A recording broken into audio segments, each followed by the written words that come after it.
Bonjour à toutes et à tous, bienvenue dans ce parcours RH et Finances. Désolé pour les auditeurs en ligne qui ont patienté un tout petit peu, la conférence précédente a duré un tout petit peu plus long. On va à présent démarrer avec ces ateliers. Donc je souhaite la bienvenue à tout le monde pour ces deux présentations. Il y aura aussi des espaces de questions et réponses. Les micros circuleront aussi dans la salle après chaque présentation. Donc aussi, cette présentation est enregistrée et sera disponible aussi. Vous recevrez un mail après l'événement pour pouvoir revoir ou pour pouvoir partager les différents contenus.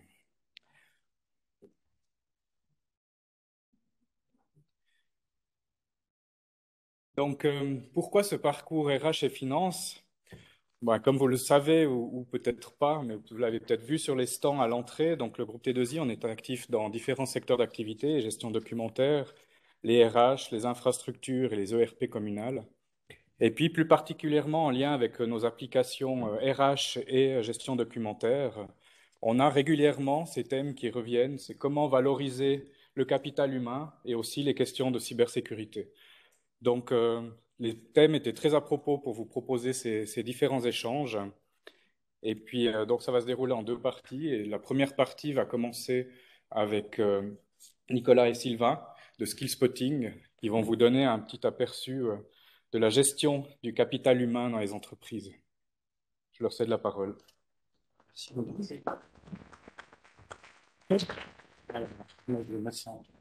Ouais, c'est tout. Donc on va démarrer avec le lac.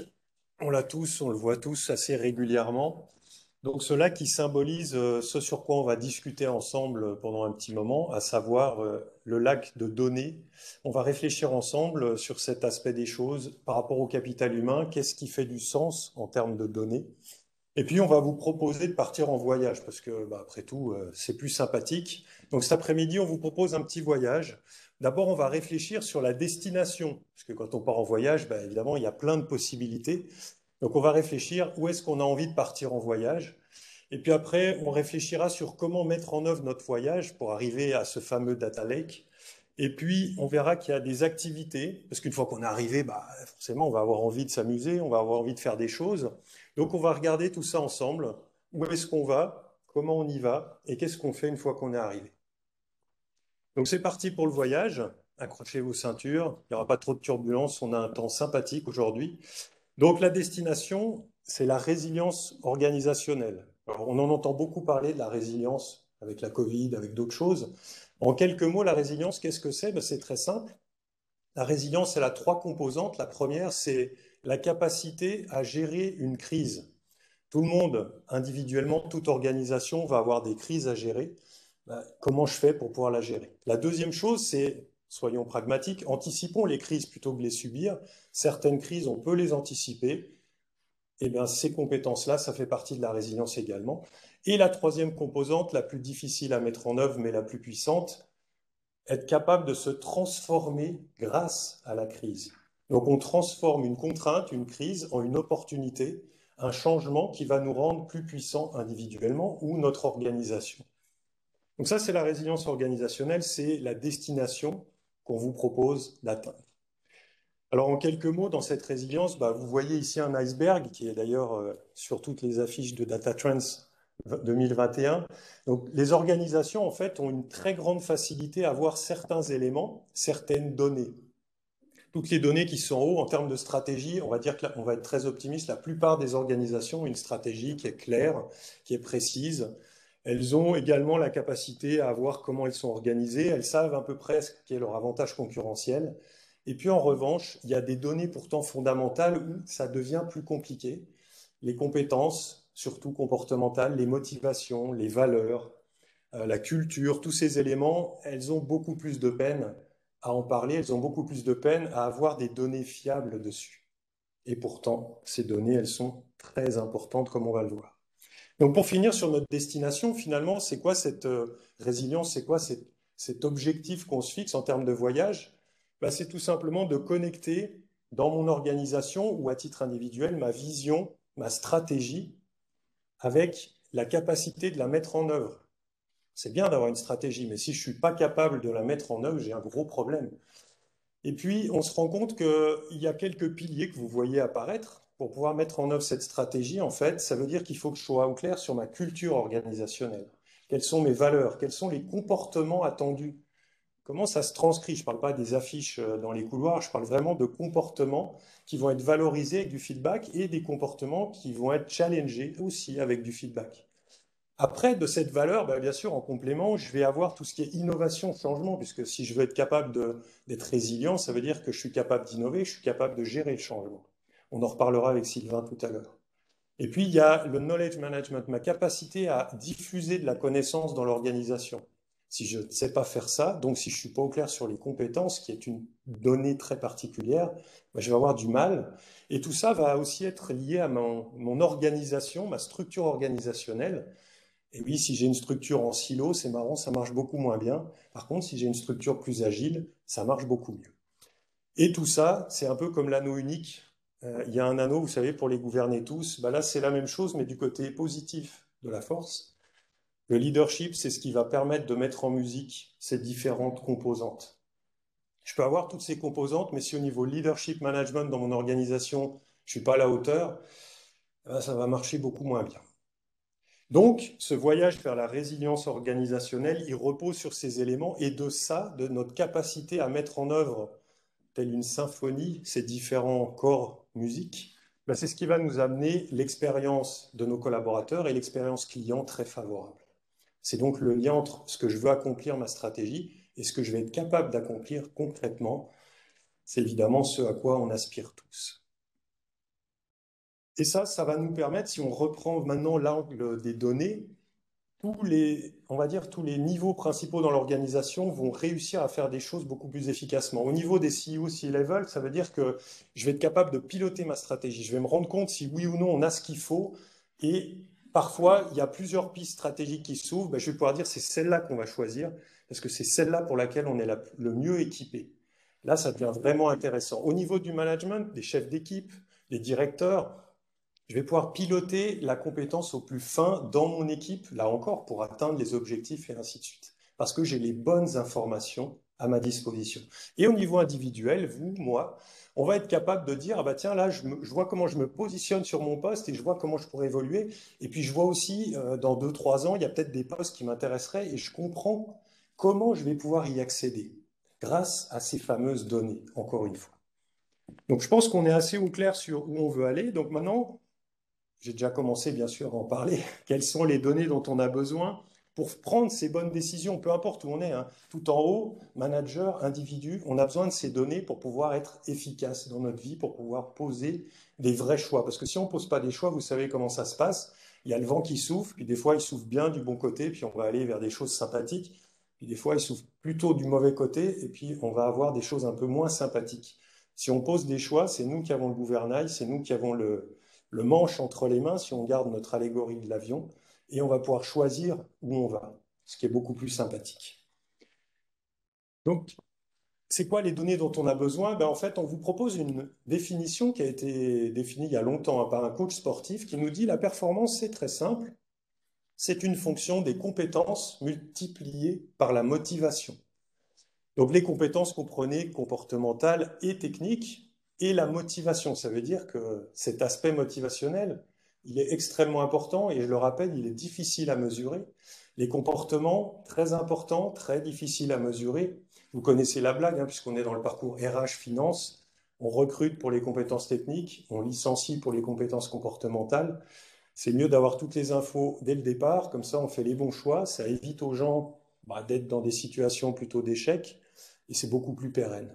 Donc cette fonction nous amène à se dire, pour nos personnes, chacune des personnes, qui au passage, c'est la richesse principale d'une organisation, hein, les femmes et les hommes qui la constituent, et donc leurs compétences, chaque personne, quels sont ses savoir-faire? C'est les compétences techniques, mais ça peut aussi être des certifications. Et puis, quels sont leurs savoir-être? Quelles sont leurs préférences comportementales? Quelle est leur intelligence émotionnelle notamment? Et puis, tout ce qui concerne la motivation. Et la motivation, vous allez me dire, mais c'est dur à mesurer ça en data. Comment on fait? En fait, il y a un moyen très simple, c'est d'aller regarder les valeurs motrices des personnes. On est motivé parce que ça nourrit nos valeurs Et donc, si on est capable d'aller mesurer, et il y a des outils psychométriques qui le font très bien, si on mesure les valeurs motrices d'une personne, on peut facilement avoir de la donnée de qualité sur leur motivation. Donc, vous voyez tous ces éléments, bien sûr, pour chaque personne. Et après, on va se poser la question, ben, pour moi, différents rôles clés, missions, postes, appelez-les comme vous voulez, de quoi j'ai besoin. À partir du moment où j'ai ces deux éléments, eh bien, j'ai toutes les informations dont j'ai besoin pour atteindre ma destination, la résilience organisationnelle. Alors, je vous laisse avec Sylvain qui va vous parler de la suite, à savoir comment on fait cette transformation.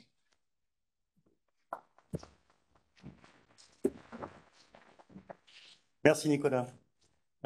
Cette transformation, juste, je reviens sur la question de la motivation. On a longtemps cru que ce qui déterminait la performance prédictive au poste était des éléments de la personnalité. Ça, heureusement, il y a bien longtemps maintenant qu'on sait que c'est plus le cas.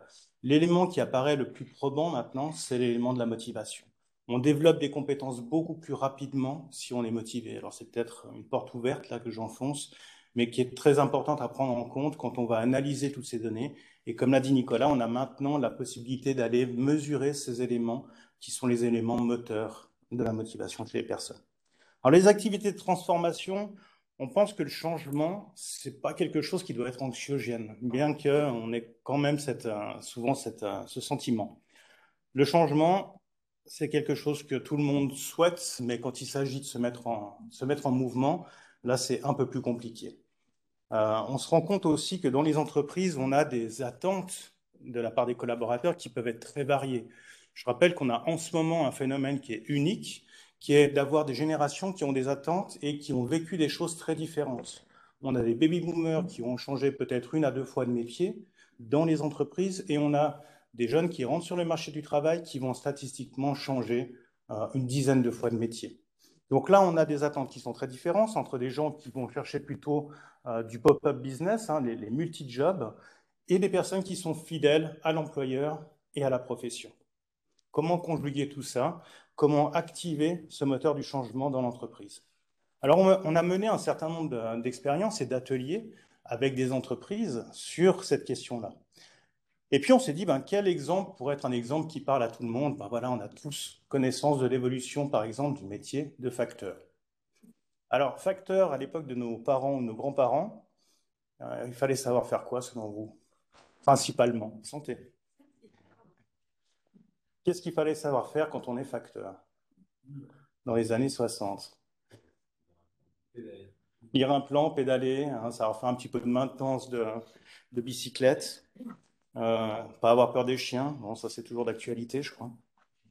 Maintenant, un facteur de nos jours a nettement moins de choses à faire en termes de maintenance de bicyclette, par exemple. Et puis, si on imagine un facteur demain, ben voilà, on a cette livraison de colis par drone. En fait, ce qui se passe, c'est que les métiers évoluent en permanence. Et ce métier-là, comme d'autres métiers que vous avez dans vos entreprises, hein, ont déjà évolué par le passé et continuent à évoluer. Si on regarde le jeu de compétences qui sont attendus pour un facteur hier, aujourd'hui et demain, on voit qu'il y a un vrai mouvement de ces compétences, que certaines ne seront plus du tout nécessaires et d'autres deviennent absolument nécessaires. S'assurer de la maintenance des drones, programmer des drones par exemple, est quelque chose qui sera nécessaire pour le facteur de demain. Et puis on a aussi des compétences qui ont été un peu oubliées, savoir entretenir une relation avec des personnes quand on distribue le courrier. Les facteurs ont plus ce rôle social. Mais il se trouve que dans un pays voisin, par exemple, la Poste redonne ce rôle social aux facteurs, d'entretenir les relations avec des personnes qui n'ont pas beaucoup de contacts sociaux. Donc on voit que ces compétences, elles bougent, elles évoluent. Raison de plus pour les mesurer, pour en avoir une vue précise, claire, à l'instant T, et de pouvoir imaginer comment ces compétences vont évoluer. Si on fait une comparaison un peu digitale, un peu de pixel art, on voit qu'on a dans une entreprise un ensemble d'activités, de fonctions. Mettons que chaque pixel est une fonction. Si vous voulez réorganiser cette entreprise, vous allez pouvoir faire ça. Vous allez pouvoir faire ça. On peut aussi faire ça, etc., etc. On va être assez vite bloqué si on a une considération uniquement par fonction, par activité. Maintenant, quand on décompose cette fonction, cette activité en compétences, de la même manière qu'on va décomposer un pixel en luminophore. Alors on peut faire ça, ou ça, et même ça. Et on va le faire très rapidement, parce qu'on a en tête l'ensemble des compétences et du capital compétences de l'entreprise. Et on peut réorganiser ces fonctions de manière très dynamique, très agile. Là, on parle vraiment d'agilité. Alors, un autre exemple, c'est, on va prendre un exemple presque réel. Toute ressemblance serait fortuite. Une industrie chocolatière qui change son modèle, qui dit, ben là, on a une gamme un petit peu premium, on aimerait la vendre en boutique. On était avant avec la grande distribution, et aujourd'hui, on va ouvrir nos boutiques, et puis on va pas prendre n'importe quelle boutique, on va aller chez des glaciers, parce que l'hiver, ils sont fermés. Donc c'est un projet éphémère de boutique. On a besoin pour ce projet d'un responsable de projet. Ce responsable de projet, cette responsable de projet, va avoir besoin d'un certain nombre de compétences. Voilà ce qu'on attend et voilà ce que la société attend pour mettre en place le projet des boutiques. Donc là, on a déjà un profil assez intéressant. Il va falloir bien sûr faire de la gestion de projet, avoir du marketing, communiquer autour du projet, mettre en place les outils qui permettent de communiquer et de collaborer autour de ce projet. Un petit peu de finance, parce qu'il va falloir contrôler le budget, les coûts de ce projet. Et encore une fois, des choses un peu plus techniques. Création de microsites pour parler du projet. Savoir faire un peu de prise de vue aérienne notamment. Piloter des drones par exemple, parce qu'on aimerait faire des événements assez sympas. Alors on a une question pour vous. Quelles sont les probabilités de trouver ce profil dans les 3 mois qui viennent? Bon allez, élevé. Qui dit que les probabilités sont élevées? Levez la main. Allez, osez vous lancer. Non, personne. Hein. Probabilité moyennement élevée. Peu élevée? Ouais, quand même. Quasi impossible? Dans les 3 mois, ça va être compliqué. Hein. Autre question. Quelles sont les probabilités de devoir faire appel à des compétences externes? Elles sont élevées? Ouais, elles sont élevées. Hein. Il y a peu de chances, puisqu'on a peu de chances de trouver ce profil-là dans les 3 mois qui viennent, et que le projet doit démarrer dans les prochains 3 mois, il va falloir faire appel à des compétences externes. Faire appel à des compétences externes, c'est aller chercher des personnes qui vont, quelque part, remplir les compétences qui ne sont pas présentes, qu'on n'a pas réussi à trouver, parce qu'on a peut-être en interne, et même certainement, quelqu'un qui va pouvoir assumer la direction de ce projet, mais qui n'a pas toutes les compétences attendues. Donc on va aller chercher des personnes en externe, une personne pour faire la production multimédia, une personne pour faire un peu de community management, une personne pour piloter les drones, chez un prestataire externe. Donc ça, bien entendu, ça va avoir un coût, mais ça nous permet d'avancer dans le projet. Mais si on a bien fait son travail en amont, si on a bien construit son data lake, si on a les informations sur toutes les compétences, tous les savoir-faire, tous les savoir-être, toutes les motivations des personnes qui composent l'entreprise, l'organisation, alors on va peut-être trouver notre bonheur. Puisqu'on a dans l'entreprise Leïla, qui est chef de projet, mais qui a aussi fait énormément de gestion de la relation client par le passé. On a aussi au miracle Peter, qui est un ouvrier de production, qui, dans son temps libre, est responsable d'une association qui réunit chaque année plusieurs milliers de membres. Il communique pour cette association. Il rédige du contenu pour ces associations. Il gère la relation avec les membres et avec le public. Mais ça, si on n'a pas travaillé en amont son data lake, on ne le sait pas. On n'a pas mis en évidence les compétences cachées ou latentes de l'entreprise. Il se trouve que Peter, son rôle, c'est d'être à la production, mais que ses savoir-faire, c'est aussi de pouvoir faire du montage vidéo et de pouvoir piloter, et de faire des microsites. On a aussi Ali, qui est responsable de gestion, qui, elle, a dernièrement passé son brevet de pilotage de drone. Heureusement qu'on en a conscience, puisque maintenant, on commence à échafauder une autre organisation de notre projet. Complétons avec Isabelle, qui est à la gestion des données, et qui est une passionnée, mais sans qu'on le sache vraiment, de la loi sur la protection des données et de la RGPD.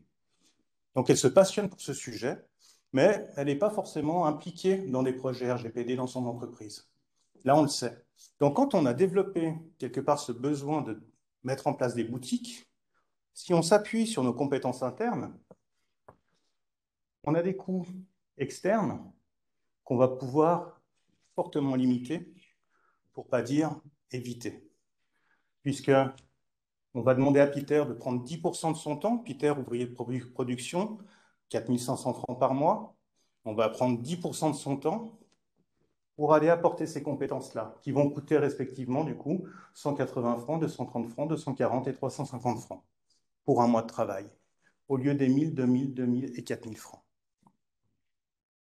Idem pour Ali, qui va apporter 5% de son temps, ses compétences de prise de vue et de montage vidéo, qui vont nous permettre d'économiser 1200 et 2000 francs.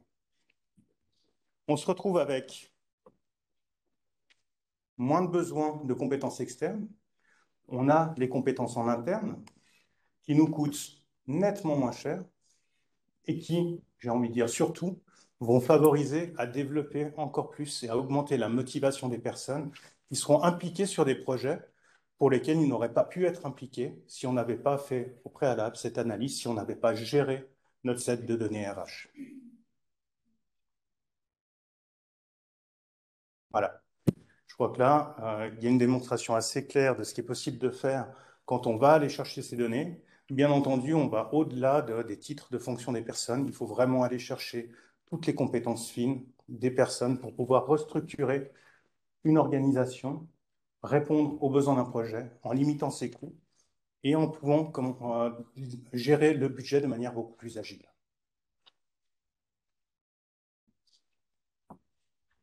Donc là, on peut rentrer dans la partie débrief et aussi vos questions-réponses, enfin vos questions et une réponse, sur les clés de la performance, ce qu'on appelle, nous, le competency-based costing, l'analyse financière du coût de la compétence, permet non seulement d'optimiser les coûts des projets, mais aussi de renforcer l'engagement. Ça, c'est quelque chose de fondamental maintenant. Si on veut favoriser une expérience collaborateur nouvelle, tout en optimisant les coûts de nos projets, alors on a tout intérêt à avoir cette approche de competency-based costing. Deuxième chose, là, Nicolas, si tu veux rajouter des éléments sur le sujet, hein. La performance humaine, on a vu l'équation de la performance humaine. Ben, il se trouve que là, je crois qu'on a fait la preuve que la performance humaine et la performance économique sont non seulement corrélées, mais que la performance humaine va encore renforcer la performance économique. D'ailleurs, ça, c'est une courbe qui montre les différences de revenus entre des sociétés similaires, certaines investissant dans le développement du capital humain et d'autres pas. Donc, on voit que plus 88% de revenus, c'est quand même pas négligeable. Autre élément, pour piloter la transformation qui est devenue permanente, je pense qu'on est tous d'accord sur le sujet, il nous faut des données qualitatives. C'est essentiel d'avoir de la data de qualité. Je mets le petit robot à côté parce qu'on vit une époque où toute entreprise imagine de quelle manière elle va pouvoir tirer profit des intelligences artificielles, comment est-ce qu'elle va pouvoir mettre des nouveaux logiciels en place. Donner de la data non qualitative à une IA et puis regarder ce que ça donne. Je crois qu'il y en a qui l'ont fait avant nous, Google pour ne pas les citer, qui ont quand même réussi à prouver que de la data de mauvaise qualité amène à la catastrophe. Donc, c'est très bien de mettre en place des IA. Je pense que ça va résoudre énormément de choses et amener beaucoup de productivité, à condition de les nourrir avec de la bonne donnée. On est ce qu'on mange. Je vais juste rajouter quelque chose sur le recrutement, parce que c'est amusant. Quand on paramètre des IA ou des robots pour faire du recrutement à notre place, ce qui a été très amusant, c'est de constater que les mêmes biais cognitifs que l'humain applique au recrutement se retrouvent dans l'IA. C'est-à-dire que même sans le vouloir, les personnes qui vont programmer l'ordinateur vont en fait injecter leur biais cognitif par le même moment. Et avec l'IA, elle va fonctionner comme nous, avec des biais en fait. Donc c'est assez amusant de voir cette difficulté en fait à faire sortir ces aspects psychologiques. Et oui, l'IA, elle est capable de reproduire, y compris nos plus mauvaises manières de fonctionner. D'où la nécessité, comme le dit Sylvain, d'amener vraiment de la donnée structurée de la donnée avec la bonne granularité. C'est pas pour rien que la fonction n'est pas le bon niveau pour réfléchir à ma structure organisationnelle, c'est la compétence. C'est ça le dénominateur commun, en fait, qui va me permettre d'activer la performance humaine qui elle-même va générer la fameuse performance économique. Et puis, on arrive sur la boucle est bouclée, puisqu'on parle de la résilience. En fait, vous l'aurez compris, la résilience, elle s'appuie sur les différents piliers qu'on a partagés tout à l'heure. Et le dénominateur commun, bah, ça va être les compétences techniques, comportementales, la motivation qui prend appui sur les valeurs. C'est ça qui va donner la vraie richesse d'une organisation dans la durée. Parce qu'évidemment, le but du jeu, c'est pas demain, après-demain, c'est dans la durée. Une organisation, elle a envie de vivre sur le moyen et le long terme. Alors, si vous l'avez pas déjà lu, j'ai pas d'action, mais le livre de Simon Sinek, The Infinite Game, explique ça extrêmement bien. Pour le dire tout simplement, le business, les organisations fonctionnent dans une logique de court terme. Or, pour survivre, pour pouvoir continuer à vivre, pour avoir de la résilience, il faut se mettre dans une logique de long terme. C'est pas du tout la même chose. Et ça implique de se poser les bonnes questions et d'aller récolter la data pertinente. Voilà, donc on en a terminé pour ce qu'on voulait partager avec vous, puisque l'objectif c'était d'avoir du temps pour pouvoir échanger aussi, parce qu'on aime bien échanger avec les gens.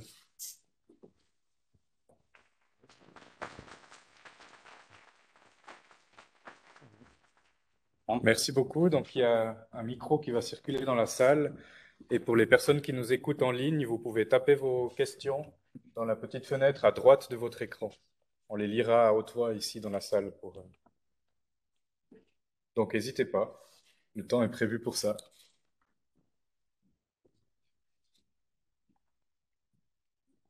C'est maintenant pour faire un inventaire entre guillemets, de ses compétences d'une société avec un certain nombre de Alors, collaborateurs. ouais, très bonne question. Donc, un temps qui pourrait être très fortement variable dépendamment de la méthode, forcément. Si on confie cette mission à une seule personne, typiquement à une personne en département RH, ça va prendre un temps quasi infini. Et quand la boucle sera bouclée, les compétences qui auront été identifiées seront déjà obsolètes. Donc la seule solution, c'est l'implication. C'est qu'en fait, c'est un projet qui est un projet d'entreprise. C'est global. Chaque personne est impliquée dans cette identification des compétences clés et des données clés du capital humain. Donc si on confie cette mission à l'ensemble des collaborateurs, l'ensemble des managers vont eux définir les besoins de leur poste et de leurs fonctions clés. À ce moment-là, c'est quelque chose qui peut être fait en quelques semaines. En tout cas en quelques mois, et ça dépend aussi de la maturité de l'organisation. C'est-à-dire, il y a des organisations qui ont déjà travaillé sur le sujet, qui ont déjà des référentiels qui tiennent quand même bien la route, qui sont adaptés à leur contexte. Alors là, ça va aller plus vite.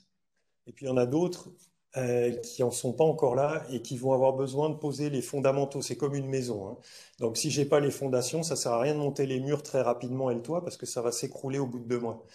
Donc, en fonction de l'état, de la maturité en termes de gestion du capital humain, on va devoir soit commencer par les fondamentaux, soit déjà on peut monter les murs parce qu'il y a déjà les fondamentaux. Donc, ça va dépendre. Ce qu'on observe, nous, quand on accompagne les clients, c'est que, oui, ça peut prendre effectivement quelques mois à partir du moment où les choses sont bien en place. Bien sûr, ça dépend de la méthodologie aussi qu'on va mettre derrière. Bon, ça, c'est notre expertise. Mais ça dépend donc des compétences également en interne. Il y a des organisations qui ont des gens très compétents au niveau RH, et ça va aller beaucoup plus vite. Il y a des organisations où il y a une vraie culture du leadership, ça va aller beaucoup plus vite. Vous voyez, on retombe sur les différentes dimensions de la résilience. Si elles sont déjà bien en place, ça va aller beaucoup plus vite. Mais en moyenne, il faut compter 3 à 6 mois pour faire une photographie dynamique idéalement, parce que c'est bien d'éviter le fichier Excel. Vous savez, quand on a terminé le fichier, il est déjà obsolète. D'avoir un outil qui vous permet d'avoir quelque chose de dynamique qui se met à jour tout seul, parce qu'on a donné aux gens, à chaque femme, à chaque homme dans l'organisation, le lead sur son portefeuille de compétences, évidemment, ça c'est beaucoup plus efficace et c'est ce qui permet d'avoir quelque chose dans le temps de nouveau. Ça répond à la question? Merci. Oui?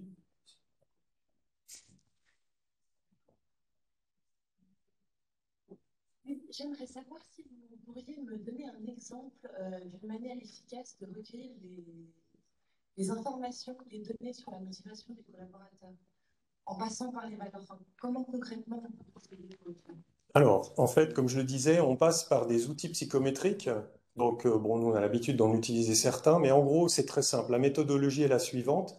C'est fait par des psychologues, hein. Donc, la méthode la plus classique va consister à avoir une liste des valeurs principales. Il y en a, ça dépend des modèles, mais il peut y en avoir une dizaine.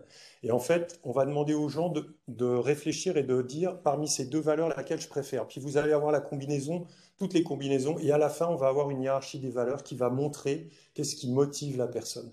Donc ça, c'est techniquement ce qui se passe dans l'outil. Et derrière, une fois qu'on a ces informations, on va pouvoir les corréler avec d'autres informations déclaratives, avec aussi des préférences de comportement.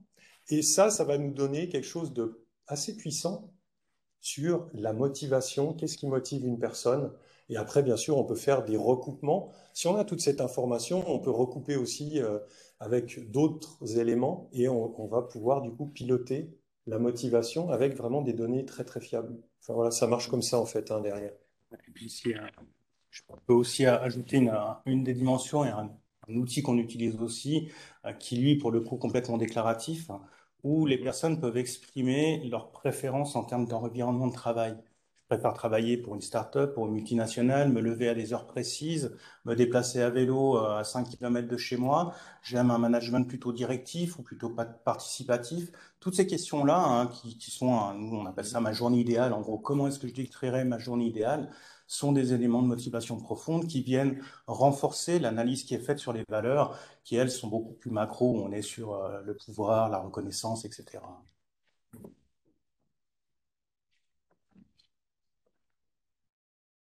Merci beaucoup pour ce workshop que j'ai trouvé très intéressant. Je reviens en arrière sur l'inventaire des compétences. Je pense que c'est déjà un sacré challenge, hein, de pouvoir mesurer la motivation. Euh, une des craintes que je pouvais avoir dans l'inventaire des compétences, c'est en fait information déclarée versus information mesurée. Et c'est vrai que j'aurais tendance à prendre une information mesurée davantage en considération en ce qui concerne les compétences, ou alors comment est-ce que vous procédez sur la partie déclarative, finalement, pour être sûr qu'un gars qui dit avoir une compétence, il l'a véritablement et que l'organisation puisse compter dessus? Hein, il y a deux éléments de réponse. Le premier, ça va être l'échelle. Parce que dans la plupart des modèles, c'est un peu, beaucoup, passionnément à la folie. Et là, c'est dur de se positionner. Vous voyez, est-ce que je suis un peu, beaucoup? Ça, je sais pas trop. Nous, ce qu'on préconise, c'est des modèles qui soient beaucoup plus précis, à savoir, je peux faire ça sous supervision, donc j'ai besoin d'aide en fait pour mettre en œuvre cette compétence. Je peux le faire tout seul. Je peux aider quelqu'un et le superviser à faire ça. Et là, curieusement, si je suis honnête avec moi-même, ouais, je sais exactement où je me situe. Je sais si, bien sûr, je n'ai pas du tout la compétence, je sais si je peux le faire mais avec de l'aide, je sais si je peux le faire tout seul, et je sais si je suis capable ou pas d'aider quelqu'un. Donc déjà, première chose, c'est dans la méthode d'avoir une échelle qui est pragmatique et efficace. Deuxième élément, bien sûr, oui, on peut faire du déclaratif, mais derrière, on va aller demander à des pairs, à des gens dans l'équipe ou aux managers ou aux chefs de projet de valider la compétence technique. Puisque la compétence comportementale, vous l'aurez compris, elle est mesurée par un outil, donc il y a une validation. La compétence technique, si elle est déclarative, on va pouvoir la confronter dans le bon sens du terme. Et l'objectif de cette confrontation, c'est quoi? C'est qu'il y a un échange. Si moi je suis manager et que vous venez me voir en me disant, ah ben voilà, tu vois, Nicolas, moi je suis autonome pour faire des recrutements, et puis je vais me rendre compte, je vais dire, non, mais en fait, tu es même plus qu'autonome, regarde. On a un apprenti depuis 2 ans, c'est toi qui l'as formé. Aujourd'hui, il est capable d'agir dans le recrutement et d'être efficace. Donc, tu n'es même plus au niveau 2, tu es au niveau 3. Et dans l'autre sens, bien sûr, ça marche aussi. Quelqu'un peut vous dire, ah oui, non, mais moi, je suis super à l'aise avec tel outil informatique.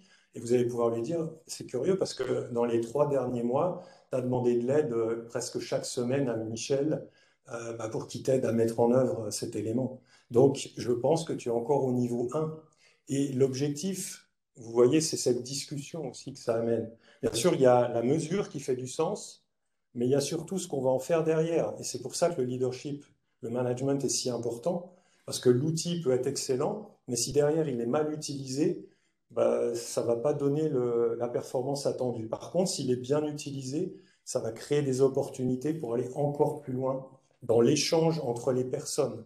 Paradoxalement, d'une certaine manière, oui, on parle de data, oui, on parle d'outils IT, mais ça, c'est pour objectif d'amener des discussions beaucoup plus en profondeur Et c'est ça qui va renforcer la résilience. Ça répond à la question. Il pourrait y avoir une récurrence de ces échanges? Bien sûr. Ouais. Non, mais bien sûr, oui. Bah, déjà, là, c'est pas le débat aujourd'hui, mais l'entretien annuel, en ce sens, c'est pas annuel, c'est un entretien en continu. Si je suis manager, ça veut dire que toutes les semaines, tous les mois, en fonction de la seniorité de la personne de mon équipe, je fais un point avec lui, je discute avec lui. Et effectivement, l'entretien annuel, ce n'est qu'une sorte de validation globale de ce qu'on a échangé chaque mois, chaque semaine, chaque 2 semaines dans l'année. Donc pour moi, le débat sur est-ce qu'il faut faire ou pas un entretien annuel, il est ridicule. C'est pas ça la question. C'est comment je le mets en œuvre pour qu'il s'inscrive dans quelque chose, effectivement, qui vient régulièrement dans des échanges, amener de la valeur dans notre relation.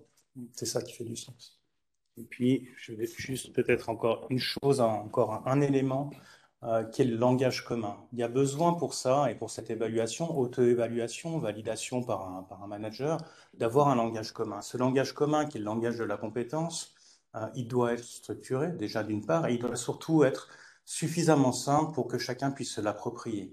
Et c'est la difficulté qu'on rencontre quand on est chez typiquement des clients qui ont déjà mis en place des référentiels qui sont des fois beaucoup trop compliqués ou trop macro ou qui ont intégré un référentiel existant qui ne parle pas la langue du métier de l'entreprise, des métiers de l'entreprise, alors on n'a pas ce langage commun. Et ce langage commun, il est crucial pour pouvoir aller sur ce niveau d'auto-évaluation, sur ces 3 niveaux dont Nicolas vient de parler. Donc, quand on fait cette analyse, cet inventaire des compétences, on s'appuie, nous, sur des référentiels qui sont déjà en place, qu'on a développés, que l'entreprise a dans certains cas, pour sa part, et puis on avance dans l'utilisation, dans l'appropriation de ce langage. C'est ce qui fait qu'on peut aller de quelques semaines à quelques mois. Si tout le référentiel est à créer, alors ça prend déjà un peu plus de temps pour créer ce langage commun. Mais c'est vraiment important d'avoir ce langage commun, des niveaux d'évaluation qui soient bien compris de tous, et la supervision, la validation de quelqu'un qui voit la compétence en œuvre, ça c'est évident, et de manière le plus régulier possible, une vraie discussion en temps réel, en dynamique, tout au long de l'année. En fait, le mot-clé, c'est l'appropriation, c'est-à-dire que c'est comme dans la conduite du changement. Si les gens, vous les rendez pas acteurs, ils vont être en résistance. C'est humain, on l'est tous, on fait tous pareil. Donc, appropriation, pour le changement, ça veut dire donner les moyens aux autres d'agir. Il faut qu'ils aient compris ce qu'on veut faire, pourquoi on veut le faire, et ils ont les moyens d'agir. Dans la logique de gestion du capital humain, donner aux autres les moyens d'agir, c'est les rendre acteurs.